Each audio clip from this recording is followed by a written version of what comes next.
KCP cement మీ కలలను దృఢంగా నిర్మించండి. ఇప్పుడు ముఖ్యమంత్రి గారు ఒకవైపు ఏదైతుందో దళిత బంధు కార్యక్రమం తనకు ఆత్మబంధువు లాంటిది అని పేర్కొంటూనే ఇంకొక వైపు ఏదైతుందో ఇలా రాష్ట్రంలో పూర్తిగా నిర్లక్ష్యానికి గురవుతున్నటువంటి కార్యక్రమం ఏదైనా ఉన్నది అని చెప్పంటే దళిత బంధు అని చెప్పక తప్పదని చేశారు. ఇలా రాష్ట్ర ప్రభుత్వం అంటేనే కేసీఆర్ అంటే రాష్ట్ర ప్రభుత్వం. 2022-23 ఆర్థిక సంవత్సరానికి సంబంధించి 22-23 ఆర్థిక సంవత్సరానికి సంబంధించి ప్రతి నియోజకవర్గానికి 1500 మంది లబ్ధిదారులకు ఒక్కొక్క కుటుంబానికి 10 లక్షల రూపాయల ఆర్థిక సహాయం అందింపజేసే విధంగా 17,700 కోట్ల రూపాయలు బడ్జెట్ కేటాయింపు చేసి కనీసం ఒక్క రూపాయి కూడా ఖర్చు చేయలేదు అంటున్నాయి. ఒక్క రూపాయి కూడా, నాట్ ఈవెన్ సింగిల్.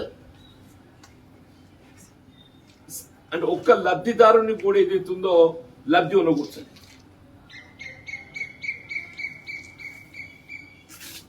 వాళ్ళు ఏ నియోజకవర్గానికి 100 మంది లబ్ధిదారులకు లబ్ధి ఒనగూర్చబడడం జరిగిందని పేర్కోవడం జరుగుతుందో అది 21-22 ఆర్థిక సంవత్సరానికి సంబంధించి, అది 21-22 ఆర్థిక సంవత్సరానికి సంబంధించి 22-23 ఆర్థిక సంవత్సరానికి వచ్చే వరకల్లా దాని ఉదాహరణకు పేర్కొంటూ నియోజకవర్గానికి 1,500 మందికి లబ్ధి ఒనగూర్చే విధంగా కార్యక్రమం అమలు చేయడం జరుగుతుందని చెప్పని 17,700 కోట్లు అని చెప్పండి.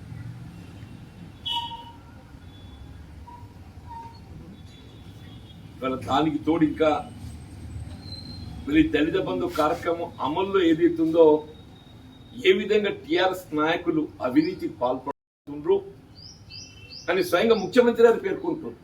ఇదేదో ప్రతిపక్షాలు చేస్తున్న ఆరోపణ కాదు, స్వయంగా ముఖ్యమంత్రి గారు ఏదైతుందో వారికి ఉన్నటువంటి ఇంటెలిజెన్సీ సమాచారానికి అనుగుణంగా ఆధారాలతో యుక్తంగా ఒక్కొక్క లబ్ధిదారు నుండి 2-3 లక్షల రూపాయల వరకు వసూలు చేయడం జరిగిందని ఆయన నివేదికలు అందినట్టు, ఆయన దృష్టికి వచ్చినట్టు వారు పేర్కొన్నారు. అంటే 2-3 లక్షలు అని చెప్పంటే స్కీమ్లో 25%.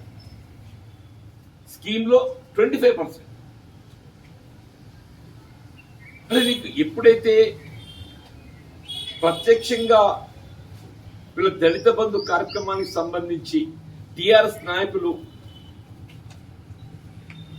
అవినీతికి పాల్పడుతుందని చెప్పి నీకు ఆధారాలతో యుక్తంగా నివేదికలు అందింప చేయడం జరిగిందో నువ్వు ఎందుకు ఉపేక్షిస్తావు?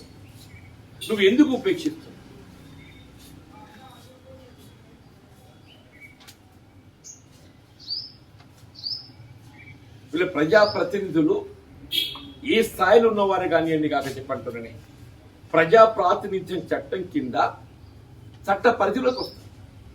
ప్రజా ప్రాతినిధ్యం చట్టం కింద వాళ్ళు ఏసీబీ పరిధిలోకి వస్తారని చెప్పంటారు. ఏసీబీ యాంటీ కరప్షన్ బ్యూరో పరిధిలోకి వస్తారని చెప్పండి.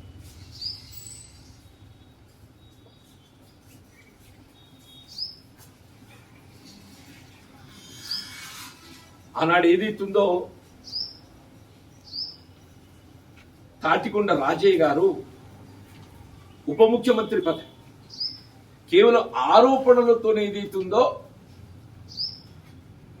నువ్వు ఆయన పదవికి తొలగించింది. ఉప ముఖ్యమంత్రి పదవికి తాటికొండ రాజయ్య గారు ఒక దళితుడు ఏ ఆధారం లేకుండా స్వయంగా నువ్వు ఆధారాలు కలిగి ఉండి కూడా మనం ఎందుకు చర్యలు చేపడతలేవు? అంటే దళిత సమాజానికి ఒక నీతి, నీకు ఒక నీతానే ఆనాడు ఏదైతుందో యావత్ దళిత సమాజాన్ని కించపరిచే విధంగా, అగౌరవపరిచే విధంగా నువ్వు తాటికొండ రాజయ్య గారిని ఏదైతుందో బలి చేయడం జరిగింది. ఇవల్ల నీ ఇంటెలిజెన్సీ నివేదికలు నీకు పేర్కొంటున్నప్పటికీ కూడా నేను సహించేది లేదు, తాట తీస్తా, అడ్డంగా నరుకుతా, మరి ఎందుకు నరుకుతలేవయ్యా? ఎవడడ్డ వస్తుండే అంటుండేను. ఇలా ముందుగా నీకు ఏదైతుందో ఏమాత్రం చట్టం పట్ల గౌరవం ఉన్నట్టు ఈ దళిత బంధు అమల్లో ఏదైతే చేతివాటానికి పాల్పడ్డటువంటి ఒక టిఆర్ఎస్ నాయకుడు స్వయంగా మీరే పేర్కొంటుండ్రు, మీకు నివేదికలు ఉన్నట్టు. ముందు వాళ్ళని ఏదైతుందో చట్ట పరిధి లోపల వాళ్ళపై చర్యలు తీసుకునే విధంగా మీరు కార్యక్రమం చేపట్టారు. అప్పుడు మాత్రం ఏదైతుందో మీకు నీతి నిజాయితీ గురించి మాట్లాడేట్టుగా నైతికత ఉంటుంది. ఎంతవరకు అయితే దళిత బంధులో ఏదైతుందో అవినీతి పాల్పడ్డ వారిని మీరు ఉపేక్షిస్తున్న చర్యలు చేపట్టరో దానికి బాధ్యులు మీరే అవుతారు, వాళ్ళు ప్రోత్సహించిన వాళ్ళు మీరే అవుతారు.